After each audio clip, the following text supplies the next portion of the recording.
I'm Ben Shapiro. This is The Ben Shapiro Show.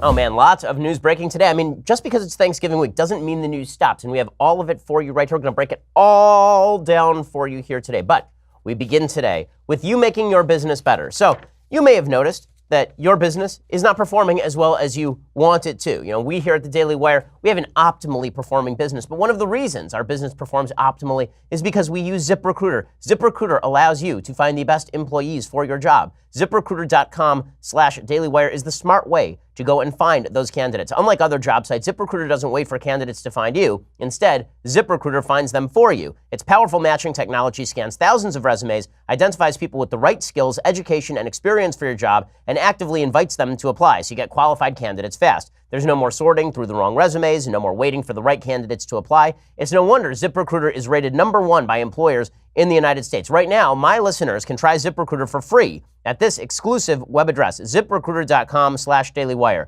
That's ZipRecruiter.com/dailywire, DAILYWIRE, ZipRecruiter.com/dailywire. ZipRecruiter is indeed the smartest way to hire. Make sure your business is running at top notch at ZipRecruiter, the smartest way to hire. Okay, so we begin today with Nate Silver saying that the Daily Wire should basically be shut off Facebook. You know, there's a big story today that's really kind of fascinating. This story is that all of the tech stocks have been dying. So according to the Wall Street Journal this morning, stocks have dropped dramatically as tech shares have extended their declines. All of the gains of the last year have basically gone out the window. U.S. stocks tumbled Tuesday, putting major U.S. indices at risk of closing below their October lows, according to the Wall Street Journal, and wiping out yearly gains. What started as a technology company sell-off bled into other corners of the market as investors dumped shares of everything from retailers to oil and gas companies in favor of relatively safe assets like bonds and reliable dividend payers like utility companies. The result: some traders who stepped in to scoop up shares in late October hoping for a quick rebound are now in danger of losing those potential profits and more. This puts the stock market in a tenuous position, several of those people say. Justin Wiggs, who's managing director in equity trading at Stifel Nicolaus, says the buy the dippers are getting concerned, meaning that when the stock market goes down, you tend to buy more. That's what I do. Okay, according to his calculations, as of this morning, about 16% of S&P 500 companies are now below their October lows. Those companies range from tech giants to healthcare companies to energy firms. Now it's just, let's sell everything. Well, there are a couple of reasons that this is happening. One is that the Chinese tariffs are beginning to hit U.S. industry. America's soybean exports, which largely went to China, have now dropped by nearly 100%, thanks to the tariff battle that President Trump is having with the Chinese. Whether you think that's well-founded or not, it's not particularly great for the United States economy. It's also happening because Democrats just took over Congress, and a lot of businesses see regulations on the way, or at least regulatory fights. The friendly business climate that has been created by the Trump administration and a Republican Congress could be stymied by a bunch of Democrats who actually want to investigate and regulate businesses up the wazoo. Tech stocks, by the way, have dropped. One of the reasons tech stocks have dropped, and nobody really wants to talk about this in the left-wing media, is because a lot of the left-wing media is focused, like laser beams, on shutting down tech companies for not doing enough to let Hillary Clinton win the election. I really mean this. There's a tweet that went out, here's an example. There's a tweet that went out today from Kevin Roose. Okay, Kevin Roose is the New York Times tech writer. And here's what he tweeted. He tweeted, today's top stories on Facebook are from 1, Ben Shapiro, 2, Ben Shapiro, 3, Daily Caller, 4, 9gag, 5, TMZ, 7, Franklin Graham, 8, Fox News, 10, Fox News. So the idea here is too many conservative sites are getting too much traffic. It is bad that my Facebook page is driving enormous traffic. It is just terrible that top stories in terms of traffic from Facebook are coming from me. This prompted Nate Silver, who is the statistical analyst, to tweet, kind of feels like Facebook has even stopped trying. That is what Nate Silver tweeted out. It's like Facebook has stopped trying because the top 2 trafficked stories came courtesy of my Facebook page. And the question is, stop trying to what? Shut down and censor conservative pages? Prevent conservative dissemination of information? Ever since Hillary Clinton lost, the left has been in an uproar about how to shut down Facebook, about how to make it a wholly owned and used subsidiary controlled by the faculties of the Democratic Party and the mainstream media.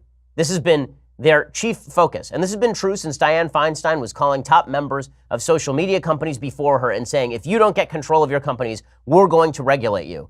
You think maybe this might scare investors in tech companies? You might see that there have been a bunch of issues hitting tech companies. One of them is the privacy issue. Obviously, people believe that their private information is being disseminated by these tech companies or grabbed and used by these tech companies. But that was always true. The real change is that since election 2016, a lot of members of the left wing have suggested that companies like Facebook should be controlled by people who are more into shutting down the conservative distribution platforms for information. In other words, they will only leave Facebook unregulated if Facebook pledges to do their bidding.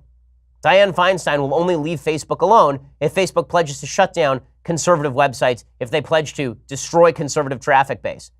Now, the reality is that Facebook does not discriminate in favor of conservatives, of course, and there are those of us on the right who have said that Facebook should not be regulated even when they were destroying conservative traffic in early 2017 with an algorithm shift, as we talked about at the time.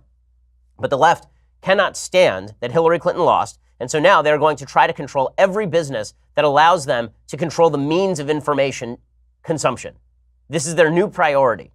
That may be having an effect on the stock market. People fear Democrats in control of the levers of government when it comes to the economy because they know that Democrats in control of the levers of the economy are going to try to control business from the top down, whether you're talking pharmaceutical companies, whether you're talking drug companies, whether you're talking the banking industry, whether you're talking about tech companies. All of these companies are deeply fearful of democratic governance. You know the reason that the economy started to recover under Barack Obama?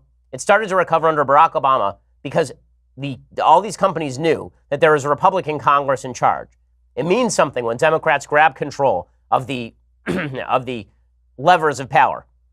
And the fact that they are overtly, people like Nate Silver are overtly calling basically for censorship of conservative outlets on Facebook is just more evidence that the media are fully invested in the idea that they have to twist the media of social media. They have to twist those distribution systems in order so that they can control those from above. It's really quite incredible. Now, one of the reasons they want to control those methods of distribution from above is so that they can control the politics of the country, obviously.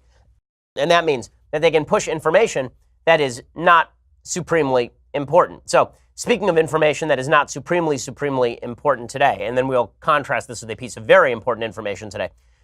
The Huffington Post is very upset because Ivanka Trump used a personal account to send hundreds of emails last year related to government business, according to sources who spoke with the Washington Post. Well, that's not good. You shouldn't be using your personal email for government business. But this, of course, led people like Nate Silver, right, who wants Facebook to shut down distribution systems for conservatives. Nate Silver tweeted this out about Ivanka Trump. He says, if you're one of those news organizations that treated Clinton's private emails like they were a national emergency, the solution isn't to treat Ivanka's private emails like they're also a national emergency. Rather, it's to acknowledge that you kind of screwed up on Clinton. Well, no. It's to recognize that there is a slight difference between Clinton's private emails, from what we know, and Ivanka's private emails. Now, is it good that anybody in government is using a private email address to do business? No, but it is also true that Colin Powell did this. It is true that John Kerry did this. It is true that virtually every public official that I know of uses a private email address to do business from time to time. The question is whether they are deliberately hiding that from government discovery and whether they set up a private server, which is what Hillary Clinton did. She didn't set up an email address at Gmail, which would have made her email subject to discovery. She set up a private server in her house to allow all information to pass directly to her, and then it could be contained in that private server, which she could then bleach and then drill and then hammer. Okay, not quite the same thing. Also, we don't know if Ivanka Trump was actually looking at classified information in these emails or whether it was unclassified government business. Hillary Clinton, we know for a fact, was passing classified information via a private email on a private server that was open to hack by foreign governments. This is not the same kind of story at all. And yet the media are treating it as though this is just the hypocrisy of the Republicans. It's just the hypocrisy of the Republicans. Again, should Ivanka Trump be using a private email address for her business? No, of course she shouldn't. But until we know what those emails were and whether they were classified, until we have any evidence that she set up a private server and then poured bleach all over it, she's bleach bit and then drilled it, and then hammered it? Unless we know that, this is not the same thing in any way. Nonetheless, people on the left are going crazy over this. It just shows that Ivanka is super duper duper corrupt. And this is what they want you to be paying attention to. They want you to be paying attention to Ivanka Trump's emails that are not in any way, so far as we know, like Hillary Clinton's emails. This is what they want you to pay attention to. What they don't want you to pay attention to is a judicial ruling that violates virtually every basic precept of government in the Constitution. So here is the latest federal judicial ruling The New York Times reports, Miriam Jordan reporting, a federal judge on Monday ordered the Trump administration to resume accepting asylum claims from migrants no matter where or how they entered the United States, dealing at least a temporary setback to the president's attempt to clamp down on a huge wave of Central Americans crossing the border. First of all, I do love that now the media are finally acknowledging there's a huge wave of Central Americans crossing the border. 5 minutes ago, they were suggesting that it wasn't a threat at all. There was nobody crossing the border illegally. Judge John Tiger of the United States District Court in San Francisco issued a temporary restraining order that blocks the government from carrying out a new rule that denies protections to people who enter the country illegally. The order, which suspends the rule until the case is decided by the court, applies nationally. First of all, it should not be the case that a district court anywhere in the country can shut down the federal government full scale across the country. That's absurd. There are hundreds of U.S. District Court judges across the United States. The idea that any one of them can issue a temporary restraining order against the federal government applied nationally is just insane. The judge wrote, whatever the scope of the president's authority, he may not rewrite the immigration laws to impose a condition that Congress has expressly forbidden. There's only one problem here. Where did Congress expressly forbid him from saying that if you enter the country illegally, we are not going to process your asylum claims the same way that we would process your asylum claims if you enter the country legally? I'm not aware of the law that says that. I'll talk about this more in just 1 second. This is a big story because, again, this is the court stepping into areas where they have no business. We'll get to that in just 1 second. First, let's talk about your investment strategies. So as we've been saying, the stock market is really volatile. Stock market is going down right now. But now is a good time for you to learn how to use the stock market because you can indeed make money in the stock market. How should you do that? If you don't know that much about investing, you should check out Robinhood. It's an investing app that lets you buy and sell stocks, ETFs, options, and cryptos, all commission-free. They strive to make financial services work for everyone, not just the wealthy. It's a non-intimidating way for stock market newcomers to invest for the first time with true confidence. They have a simple, intuitive, clear design with data presented in an easy-to-digest way. Some of my folks at the office here have been using Robinhood, and they've shown me how it works. It really is clear. It really is intuitive, and it's super helpful if you really don't know anything about trading in the stock market. It's a great way to learn by doing. Right now, other brokerages charge up to $10 for trades, but Robinhood doesn't charge commission fees. You trade the stocks and you keep all of your profits. They have easy to understand charts. They have market data. You can place a trade in just 4 taps on your smartphone. It is super easy. They have curated collections, like 100 most popular, sectors like entertainment and social media, curated categories like female CEOs, if that's something you're into. And again, you learn by doing. Robinhood right now is giving my listeners a free stock like Apple, Ford, or Sprint to help you build your portfolio. Sign up at Shapiro.Robinhood.com. That's Shapiro.Robinhood.com. Again, Shapiro.Robinhood.com. Learn to trade in the stock market by using the best app out there. That is Robinhood, the investing app that lets you do what you need to do in the stock market and learn while doing it. Shapiro.Robinhood.com to get that free stock like Apple, Ford, or Sprint. Again, Shapiro.Robinhood.com. Okay, so this judge says that the administration is unable, under the law, to prevent illegal immigrants, people who are jumping the border, from applying for asylum. So this, of course, undercuts the entire legal regime in the United States.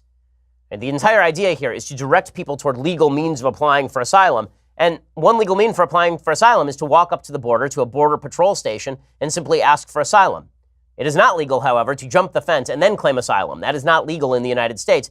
The judge's ruling went according to what the ACLU wanted. Advocacy groups, including the Southern Poverty Law Center, a far-left advocacy group, and the American Civil Liberties Union, swiftly sued the administration for effectively introducing what they deemed an asylum ban. But that is not, in fact, an asylum ban. This is absurd. The Trump administration signaled they would continue to defend the policy as it moved through the courts. Katie Waldman is a spokeswoman for the Department of Homeland Security. She said, our asylum system is broken. It is being abused by tens of thousands of meritless claims every year. And they point out the president has broad authority to stop the entrance of migrants into the country, which is true if you look at the actual black letter law. They say it is absurd that a set of advocacy groups can be found to have standing to sue to stop the entire federal government from acting so that illegal aliens can receive a government benefit to which they are not entitled. We look forward to continuing to defend the executive branch's legitimate and well-reasoned exercise of its authority to address the crisis at our southern border. Stephen Yale Lower is an immigration scholar at Cornell. He says presidents indeed have broad discretion on immigration matters, but the bottom line is that the courts have now introduced conditions that don't actually exist in the law. The government's lawyers say the president has sought to halt a dangerous and illegal practice and regain control of the borders because Trump administration officials defended the regulatory change. They argued the president was responding to a surge in migrants seeking asylum based on frivolous claims which ultimately led their cases to be denied by an immigration judge. The migrants then ignore orders to leave and remain unlawfully in the country. If Trump can't actually just ignore this court ruling and enforce the law, then he is not doing his job as president. The courts obviously are wildly overreaching their discretion under the law. It's fully crazy. So how much of the media are going to cover this judge's ruling today in any way that reflects the state of the law? The answer is not much. How much will they cover Ivanka's emails, which are not nearly the issue that they are making it out to be? I promise you that the coverage will be blanket. The coverage will be enormous. Okay, in just 1 second, I want to get to proof that the media are as biased as you think they are. It's pretty astonishing. And this is with regard to Thanksgiving dinner. So Thanksgiving is coming up. You're going to have some relative you disagree with. And that relative undoubtedly will bring up politics. Whenever we have Thanksgiving at my house, a lot of my relatives happen to be on the left. I rarely bring up politics at the table. I don't really enjoy arguing with my relatives because they're my relatives. What's the point of it? But invariably, somebody brings up politics, and then we have a discussion that usually ends with us saying, let's stop it and go watch football, because that's pretty much the only way that you can end awkward discussions. Well, now the New York Times has put out a piece called How to Have a Conversation with Your Angry Uncle Over Thanksgiving. And this piece is astonishing. Why is it astonishing? It's astonishing for what it shows about the bias of the New York Times. Okay, so they basically put together a couple of model conversations in this piece at the New York Times. Model conversation number 1 is you arguing with your conservative uncle. Model conversation number 2 is you arguing with your leftist uncle. Okay, so what's amazing is the approach that the New York Times gives to the leftist uncle versus the approach that it gives to the conservative uncle. So the conservative uncle is a full-on moron. The leftist uncle is, in fact, a well-stated, well-reasoned blue state liberal. And so I'll give you an example. So I went through this last night because I was curious to see what the New York Times recommended in terms of how you should argue with your uncle at Thanksgiving. And it just shows you where the New York Times stands on this sort of stuff. This piece is written by Karen Tamarius, who's a former psychiatrist and the founder of Smart Politics. So they have a couple of bots. You can either argue with your angry uncle bot who is conservative, or you can argue with your liberal angry uncle bot. So here is what the conservative uncle bot says. So the conservative uncle, according to the New York Times, says, Trump has been great for America. Just look at the economy. It's booming. And then it gives you a series of answers that you can possibly give, including Trump's been good for the rich, or because you're on the left, right? This is you being on the left, saying Trump's been good for the rich, but not for everybody else. Or you saying, how has the economy been for you? Now, here's the part where it gets really funny. If you say, so it recommends, the recommendation, if you are a liberal arguing with your conservative uncle who says Trump's been good for the economy, is that you're supposed to say, so how are you doing financially? Now listen to how the New York Times rigs this conversation. Your conservative uncle is supposed to answer, how am I doing? Not that great, actually. But things would have been worse under Hillary. Okay, first of all, the Trump economy has been very good across the board. We've seen average wage gains for the first time in years under President Trump. So the New York Times is rigging the conversation so your conservative uncle is a moron who has been doing poorly under the Trump economy, but is going to argue that Hillary would have been worse. Okay, it's really amazing. And then you're supposed to say, what are your biggest economic hurdles right now? And then your uncle is supposed to say, my biggest hurdles, well, no matter how hard I work, I can't get ahead. I'm living paycheck to paycheck. Look how the New York Times is rigging your conservative uncle, right? Your conservative uncle loves Trump, but is struggling to get ahead, is living paycheck to paycheck, and is struggling in the best economy in modern history. Hey, that's how they're rigging the conversation. So of course, if you're a liberal, you're going to win that conversation. Of course. Right? It's amazing, right? This is their model conversation. And then you're supposed to say, so you feel pretty insecure money-wise despite how hard you're working. And then your conservative uncle is supposed to say, yeah, I do feel insecure money-wise, and I don't know how long I can keep up. So the New York Times has rigged it so that if you're a liberal discussing with your conservative uncle, then it's very easy because your conservative uncle is a moron who has never made $1 in his life and is suffering under the Trump economy, despite the fact that the economy is booming. Now, flip the script, and this is how the New York Times recommends that you argue with your conservative uncle. So or how you argue with your liberal uncle, right? Here's how the New York Times recommends you argue with your liberal uncle. So your liberal uncle says, we need Medicare for all. Healthcare is a human right. Okay, and you are now supposed to say, okay, can you tell me more about that? And then your uncle is supposed to say, this is your liberal uncle, say more about it. Sure, no human being should go without healthcare just because they can't afford it. And then you're supposed to say, well, how do you think we should fix this issue? And your liberal uncle, being a brilliant well-reasoned professor is supposed to say, how to fix it? Many people can't even afford medications or primary care. If we expand Medicare to include everyone, those people can get the help that they need. And then you're supposed to say, so you think the government has a responsibility to make sure every person has basic health care, is that right? And then your uncle says, a right to basic health care? Yes, it's a right. Everyday people die needlessly in this country because they can't pay for medical treatment. And then you're supposed to say, I agree that no one should have to go without medical care because they can't afford it. So in other words, if you're a conservative arguing with your liberal uncle on Thanksgiving, you're supposed to agree with him. Okay, if you are a liberal arguing with your conservative uncle, you're supposed to point out to him that he's a poor moron. This is how the New York Times says that you should argue with your uncle on Thanksgiving. No, there's no media bias at all. None, no media bias. It's just astonishing. I love it so much. The New York Times doing yeoman's work to prove just how ridiculous they are every single day. Okay, meanwhile, I want to get to Hollywood, which is about to launch a brand new movie that we're all very excited about. But first, let's talk about your impending death. So it's always possible. You're going to be there on Thanksgiving. You're chewing on a piece of turkey, and boom, it gets caught in your throat, and you're sitting there, and as your life passes before your eyes, you think, shouldn't I have gotten life insurance? Wouldn't that have been a smart move? Well, before Thanksgiving, that would be a very good time to get life insurance, because having life insurance is a good feeling. It means that you feel safe and secure. If you should choke to death on that piece of turkey, your family will still be taken care of, and they won't have to cart you off to a pauper's grave. Go check out Policy Genius. It's the easy way to get life insurance online. In just 2 minutes, you can compare quotes from the top insurers to find the best policy for you. And when you compare quotes, you save money. It's that simple. Policy Genius has helped over 4 million people shop for insurance. They've placed over $20 billion in coverage. And they don't just make life insurance easy. They also compare disability insurance and auto insurance and home insurance. If you care about it, they can cover it. So if you've been avoiding getting life insurance because it's difficult or confusing, give Policy Genius a try. Just go to policygenius.com, get your quotes, apply in minutes. You can do the whole thing on your phone right now. Policy Genius is indeed the easy way to compare and buy life insurance. No reason for you to plot without making sure your family's taken care of. That's irresponsible. Instead, go to policygenius.com and get those quotes, apply in minutes. Policy Genius, the easy way to compare and buy life insurance. Okay, meanwhile, Hollywood is getting ready to launch a brand new film. It was on the cover of the Hollywood Reporter. It's an Oscar bait film. Ooh, who's excited?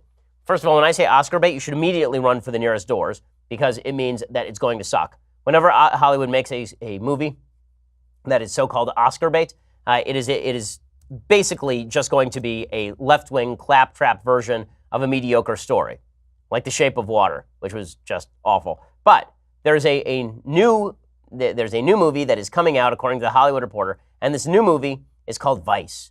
Ooh, what's it about? Well, what it is about, glad you asked.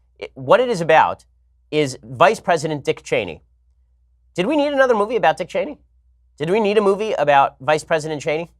Of course not. This, in fact, is just the latest attempt to go after the Bush administration. But there's something telling about this. Okay, so again, this is not the first attempt to get the Bush administration. There was a movie called W with Josh Brolin, which failed dramatically at the box office. It had like a $24 million budget without publicity and advertising, without P&A. It lost money at the box office. There's another box office bomb called Truth with Robert Redford about Dan Rather's attempt to take down George W. Bush with a fake letter about military service. That was a bomb. There was a movie called You're Welcome, America, which was a Broadway play starring Will Ferrell, where Will Ferrell basically played George W. Bush as stupid Jeb Bush. None of these films actually did any business, but that is not stopping Adam McKay, who's the creator of HBO's Succession, and he also did The Big Short, from taking on W and Vice President Cheney. So what exactly is driving this? Bush left office 10 years ago, last I checked my calendar. Why are we still doing movies about George W. Bush when the only movies anyone has ever made about Barack Obama are about how he kissed his then girlfriend Michelle Obama and it tasted like chocolate, which was an actual movie on Netflix? Why are we still doing Bush? Well, because Adam McKay hates Bush, right? He says that he went to a victory party for John Kerry in 2004, and he says everyone you could imagine was there. Tom Hanks, Nicole Kidman, Will Ferrell. He says, once again, we're like, oh, they're going to lose. There's no way you'd reelect these guys after the disaster we just had. I remember Frank Rich was on the phone, and he's like, it's over. And within 2 minutes, the entire party had cleared out. This movie is going to cost $60 million. It's a $60 million budget for a movie about Vice President Cheney, in which Christian Bale puts on 45 pounds and plays Cheney as a Machiavellian devil who wants to send American troops into harm's way to maybe enrich Halliburton or something. The cast is huge. It includes Sam Rockwell as W, and Steve Carell as Donald Rumsfeld, and Tyler Perry as Colin Powell. According to McKay, Cheney was far more powerful than W because W was stupid. But here's the punchline. Hey, here's what McKay says. He says, I would choose Donald Trump over Bush and Cheney. Donald Trump has no belief system, so I would take the hyenas, the random wild animals running through the White House, over Cheney any day of the week. Now, the reason that I point all of this out is because it just demonstrates that all of the lies that the left tells about why they don't like President Trump, they are just that. They are lies. Okay, the left doesn't like President Trump because President Trump is not a leftist. It is that simple. They hated George W. Bush. They hate Donald Trump. In fact, as McKay says, he hates George W. Bush more than he hates Trump. Not because George W. Bush was less classy than Trump or something, but because George W. Bush was more ideologically conservative than Trump.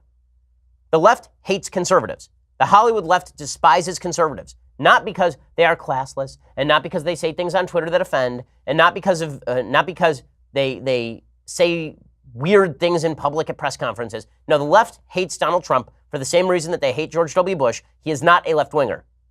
And in fact, many of them hate George W. Bush more than they hated Trump because they think that Bush was more right-wing, which, by the way, in terms of governance is not even true. Trump has governed significantly more conservative than President Bush ever did. But this demonstrates that so much of leftist thought is based on just scorn, sneering, scathing scorn against people who are conservative in policy. It has nothing to do with the personality of the commander-in-chief. So when you hear people on the left say, Donald Trump has really robbed the Oval Office of its dignity, understand, this is not why they dislike President Trump. They dislike President Trump because President Trump does not agree with them on politics. It's the same reason that they hate President Bush. They hated President Bush because Bush did not agree with them on politics. Now, what this has led the right to do is nominate and elevate somebody like President Trump. Why? Because President Trump is fighting a cultural battle with these people. Hollywood has been sneering at us for decades, and President Trump is willing to get down in the mud with these folks and say that, and say, you guys are gross, nobody cares what you have to say, you're idiots, and call them names. And that's very appealing to a lot of folks on the right, because if you treat us with scorn, then we've been waiting for somebody to punch you guys back. And that's what President Trump is. So in other words, it is the leftist hatred for President Bush and for Mitt Romney and for John McCain that led to President Trump. Because you guys scorned all of the conservatives who you derided as corrupt and evil, then we said, okay, you know what? Obviously, being classy and nice doesn't matter to you people. And in fact, we need somebody here who's not going to be classy and nice because you don't deserve classy and nice. You're jerks. You deserve to be smacked in the head as hard as humanly possible. And you know who can do it? This guy over here. This guy with the hair. That guy can do it. It is because of people like Adam McKay that Donald Trump is president right now. Now, we can take this too far on the right. Okay, the problem for conservatives is that Adam McKay and his colleagues are not the target audience. It's entertaining for us that Adam McKay and Hollywood get slapped. Right? That's great. I enjoy it too.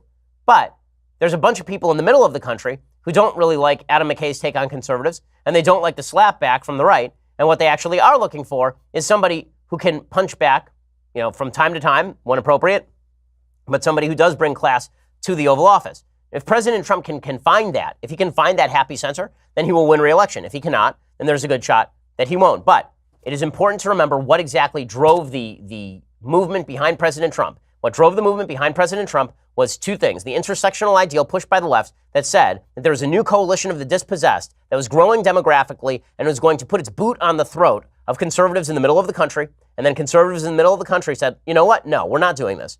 And then it was cultural Hollywood that said, you guys are all rubes, you guys are all morons, or you guys are all corrupt and evil. And we said, you know what? You're going to do that to us? You're going to call us bitter clingers who cling to God and guns and xenophobia? We're going to nominate this guy over here who smacks you guys as hard as possible in the face, who grabs you like a member of the Three Stooges by the nose and then pokes you in the eyes with his index and middle fingers. That's the guy who we're going to pick. And guess what? In cultural terms, it's actually working. The White House Correspondents' Dinner actually had to revise its entire way of doing business. Okay, the White House Correspondents' Dinner, which is supposed to be nerd prom, this is where all the journalists get together with the Hollywood folks and they go and laugh at Republicans in the name of journalism. Well, now they have decided they're not going to host a comedian anymore who just goes there and rips into President Trump and Republicans. Instead, they're going to bring in Ron Chernow, who's a biographer of various presidents. And instead of being nerd prom with comedians and Comedy Central figures, it's going to be an actual historical lecture by Ron Chernow, and it'll be about journalism. So President Trump somehow fixed the White House Correspondents Association dinner. Why? Because he said he wasn't going to go. He said he wasn't going to go, and so he ended up fixing the dinner. This, of course, made Hollywood crazy. Michelle Wolf, who made a name for herself last year at the White House Correspondents Association dinner, earned herself a Netflix series that was canceled in about 35 seconds because she's garbage at her job. She actually tweeted out, The White House Correspondents Association are cowards. The media is complicit, and I couldn't be prouder. Well, prouder of what? Of basically finishing the dinner? Of destroying the dinner? The media destroyed themselves, and President Trump allowed them to do it. These cultural battles are one of the reasons the right loves President Trump. There's great benefit to that. There really is. There's also a certain amount of risk to it that we on the right would do well to acknowledge because, again, I don't think that it's a case of we have to pick one or the other. We can fight the culture war at the same time that we act classy. If we can do that, we'll win. If we don't, then we will lose. Now, I do want to, in just 1 second, give you the latest story from the intersectional circuit. Plus, we'll talk about the Democrats who are a little more cohesive than you might think. We'll talk about all of that in just 1 second. First, let's talk about your underwear. Dudes, the holidays are fast approaching. Things are about to get uncomfortable. Between the crazy travel schedules and awkward family gatherings, now is not the time to deal with wedgies. Thankfully, there is Tommy John, the revolutionary clothing company that is redefining comfort for men and women. Tommy John has the most comfortable underwear on the planet. They keep you neat, nestled, all in one place. They're the perfect gift, especially for dudes who constantly adjust. Tommy John underwear sports a no wedgie guarantee, would have been super helpful for me in high school. Comfortable stay-put waistbands, a range of fabrics that are luxuriously soft, feather-light, moisture-wicking, breathable, designed to move with you, not against you. That means no bunching, no riding up. So if you're still on the fence, wondering if Tommy John would be a memorable gift, think about the fact that you're not going to have to watch your friends and family tugging anymore. And with limited edition holiday gifts, there's something for everyone on your list, naughty or nice. Go check it out. Tommy John. Give the gift of fantastic comfort this holiday season with limited edition holiday gifts from Tommy John. Plus, you save 20% on your first order at TommyJohn.com/Ben. That is TommyJohn.com/Ben for 20% off your first order. Again, TommyJohn.com/Ben. Let them know we sent you. I'm wearing Tommy John underwear right now. They are super comfortable. TommyJohn.com/Ben. Get 20% off your first order. Go check that out right now. Okay, I want to talk about the craziest story of the day.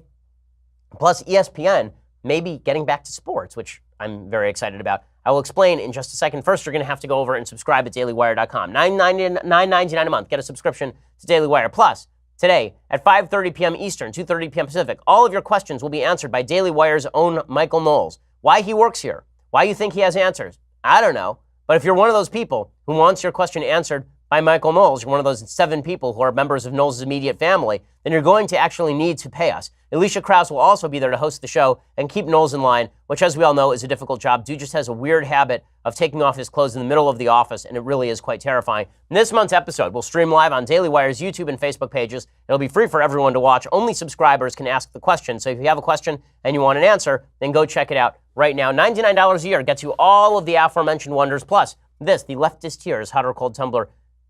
Cast your eyes upon this grand piece of vesselware. It is just spectacular, and you will enjoy every second of owning it. It is an amazing, amazing piece of it's not quite machinery, but it's a cup. It's great. It's a cup. Go check that out right now. Also, go to YouTube and iTunes, subscribe, leave us a review at iTunes. It always helps us with our ranking. We always appreciate it. We are the largest, fastest growing conservative podcast in the nation.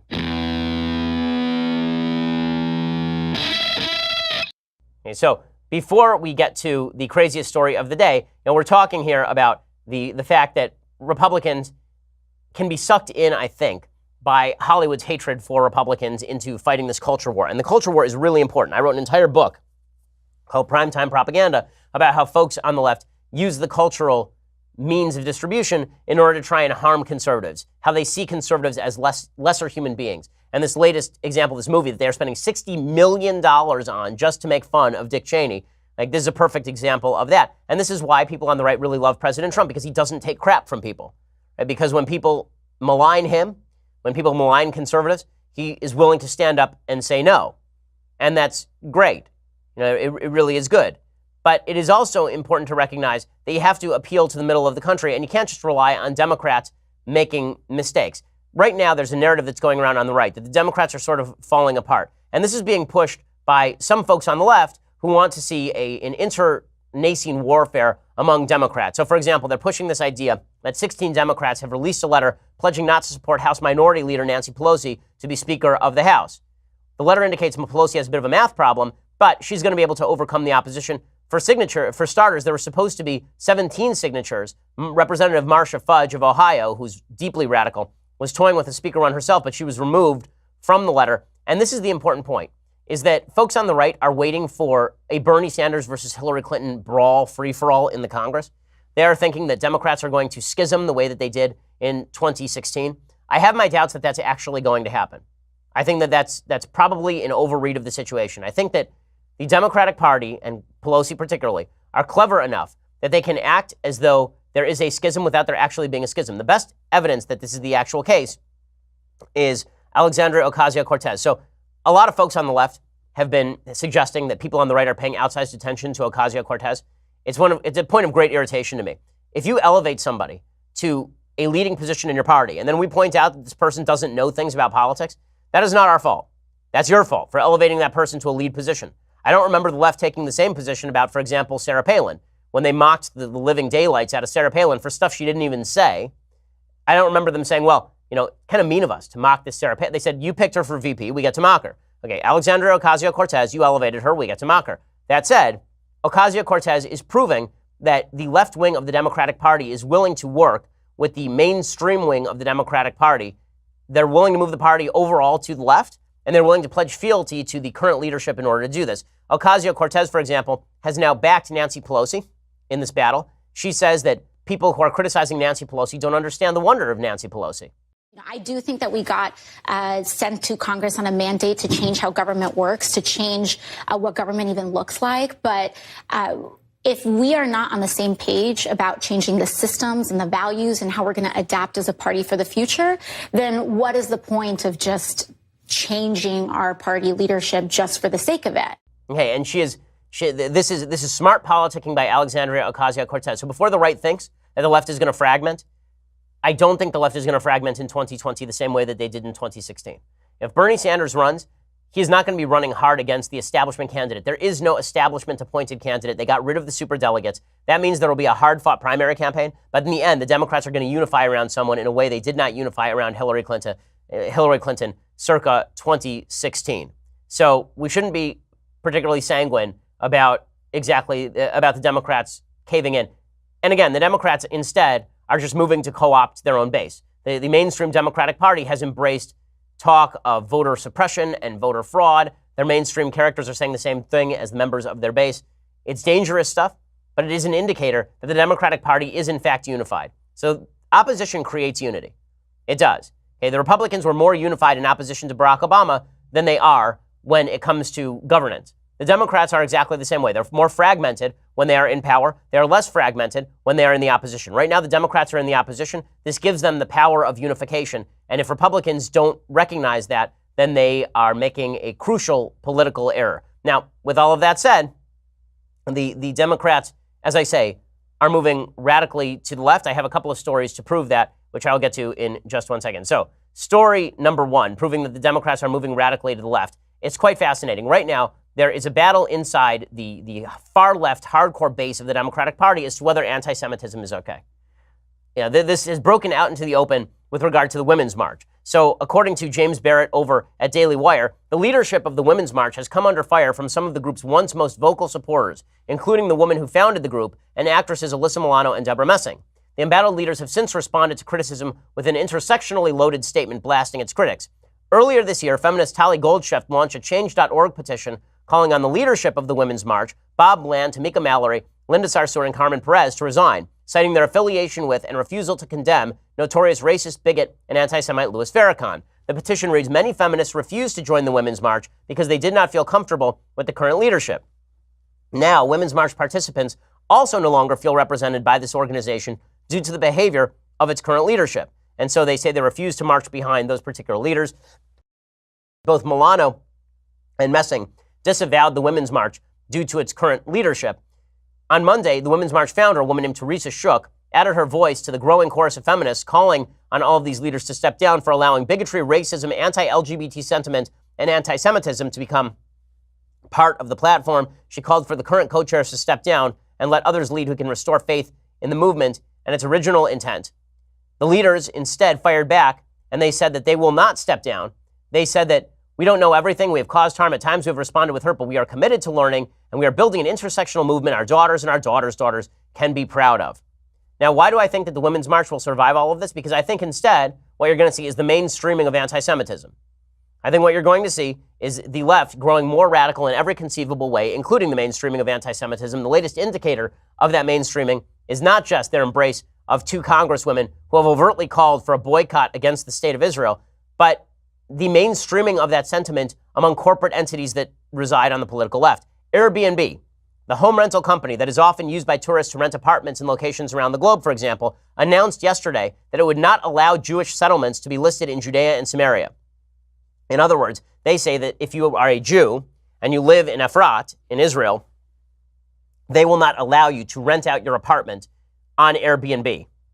This is a sheer form of corporate anti-Semitism, but it's okay with the left because anti-Semitism is okay with the left so long as the anti-Semitism is coming from people who are more dispossessed than the Jews. This is how it works in intersectional world.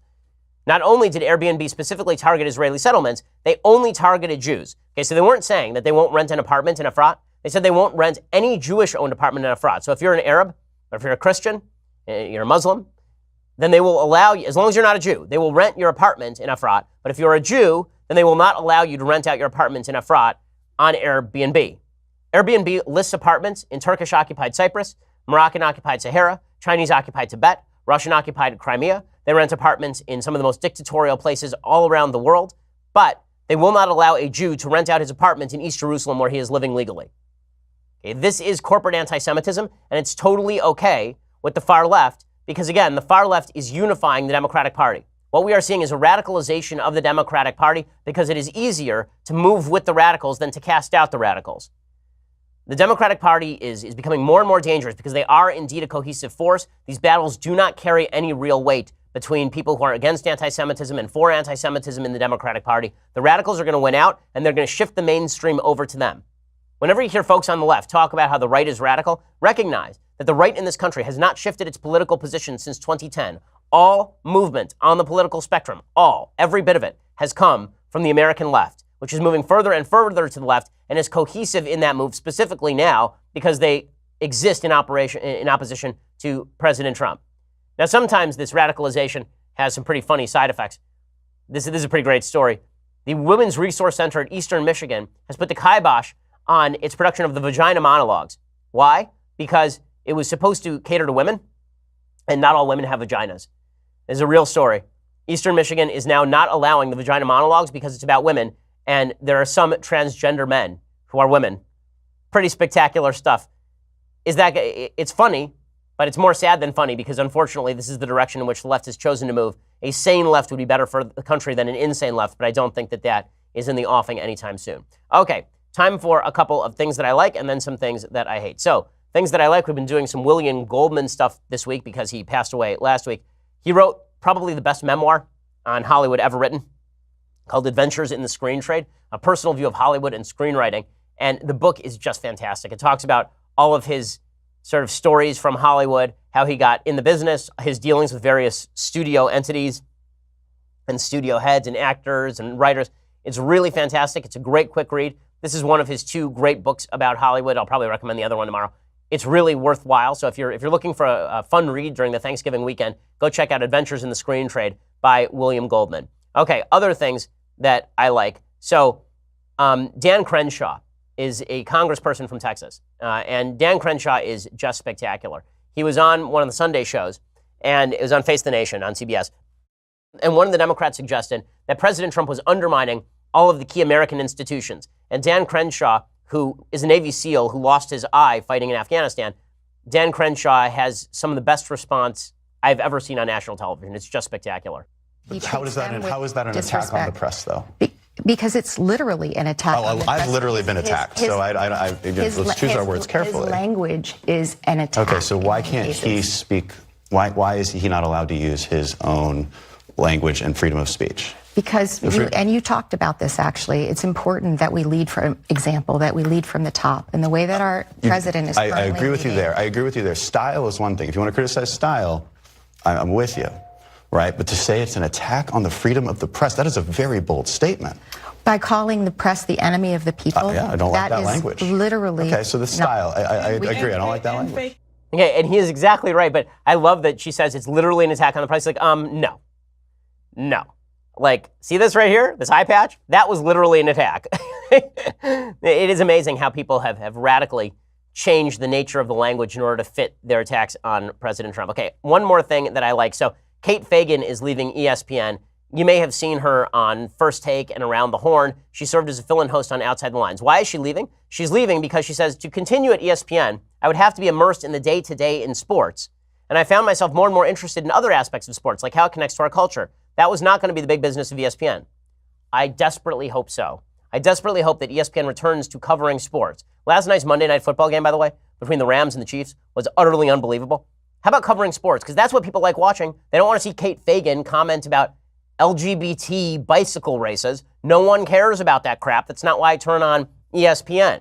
But ESPN has lost ratings for one reason, because you cannot turn on ESPN without getting social justice warrior discussions about just how heroic Caitlyn Jenner is, or how heroic Fallon Fox is, a man fighting women in UFC. I'm so glad. If ESPN is ousting all of the political actors on ESPN, good. That would be great, because they obviously won't have anyone who's remotely right-wing on the network. They fired everybody else. This woman, Kate Fagan, she says, I think I thought at one point that I wanted to do a show that made women's sports really cool. I thought there could be a show on some of the tangential topics, LGBT issues and mental health. 5 years ago, I thought I could host a show that introduces new female characters to women's sports world. This isn't ESPN's fault, but I'm not that naive now. You know why that show wouldn't fly? Because no one cares about women's soccer outside of the Women's World Cup every 4 years, when we all pretend to care about women's soccer. We care about women's tennis because women's tennis is really good. No one cares about women's basketball. And no one cares about LGBT issues in the locker room in female lacrosse. It turns out what we actually want is to watch games where people hit each other and hold balls and then throw them to each other. Like, that's what we want. That's all we've been asking for. I used to get up at 6 in the morning so I could watch the highlights on SportsCenter. I have not watched SportsCenter for 7 years because of their political bent. I am not the only one who feels this way. And so if ESPN decides to move back towards sports, that would definitely be an upgrade over the garbage that they've been programming for the last several years. Okay, time for a couple of things that I hate.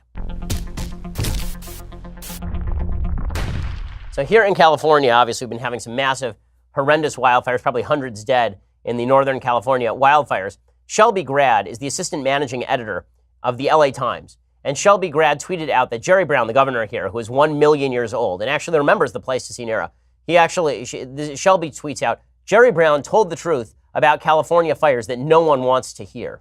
What is that truth? That truth is there are too many people. I love that for the left, when you suck at being a governor, you just get to claim there are too many people. It's amazing. So if you're on the right and people on the left say income inequality, you say, right, income inequality has existed in every society at every time. The only thing we should be worried about is whether the impoverished in the United States are able to grow economically. Then they say, you're ignoring hope. You're ignoring change. They're like, well, no, inequality has existed for all of time. That's a reality. But if you're on the left and you say, yeah, a bunch of people are going to die in wildfires because there are too many humans, then they're like, good answer, good answer. Here's what Jerry Brown says. He says, we've had fires for long before the Europeans showed up here, and our indigenous people had a different way of living with nature. For 10,000 years, there were never more than 300,000 people living in California. Now we have 40 million, and we have a totally different situation. He remembers because 10,000 years ago, Jerry Brown was there. He actually observed how many people were there. He says, so it's not one thing. It's people. It's how people live. It's where they live. It's the changing climate. And the truth is we're going to have more difficulties. Except, as it turns out, Jerry Brown fully understands why the wildfires have gotten so bad in the state of California. You know why the wildfires have gotten so bad in the state of California? Because of state policy that stinks. Okay, back in August, he basically acknowledged as much.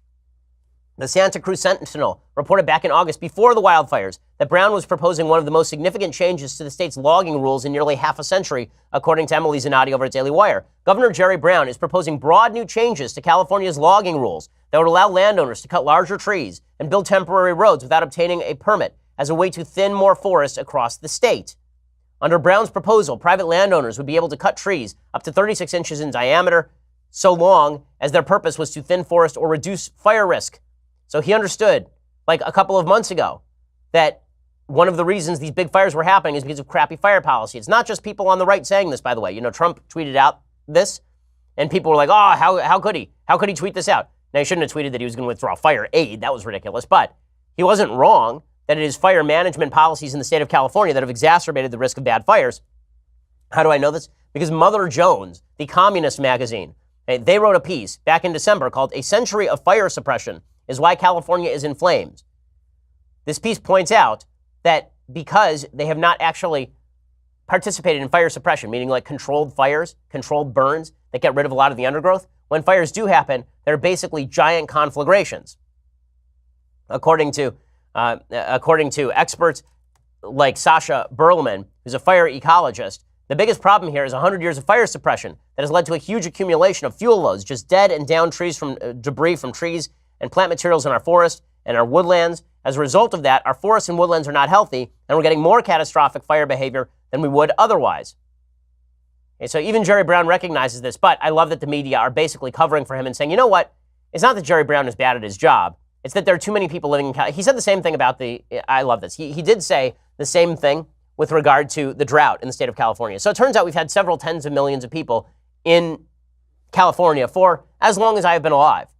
And we've also had drought problems in California for as long as I've been alive. We could have built all new infrastructure. We could have worked on desalination plants. We could have worked on ensuring that we weren't pumping millions of gallons of fresh water out into the San Francisco Bay in order to protect the Delta smelt. There's lots of stuff we could have done. Instead, Jerry Brown just said there are too many people living in the state of California. I love that that's a good excuse. There are too many people. You notice how the left always comes down to that? Abortion makes the economy better because there are too many people. You know, global warming is bad because there are too many people. Okay, so which million people would you kill? Who do you want to do? Who you want to off here? I promise you, Jerry Brown is not interested in killing off members of his own California constituency, I would imagine. It's incredible what you can get away with if you happen to be on the political left. Okay, well, we will be back here tomorrow with all of the latest as we approach Thanksgiving. I know, I'm in a good mood. Shouldn't you be in a good mood too? Come on, there's a lot to be thankful for. We'll be back here tomorrow to discuss all of it. I'm Ben Shapiro. This is The Ben Shapiro Show. The Ben Shapiro Show is produced by Senya Villarreal, executive producer Jeremy Boring, senior producer Jonathan Hay. Our supervising producer is Mathis Glover, and our technical producer is Austin Stevens. Edited by Alex Zingaro. Audio is mixed by Mike Caramino.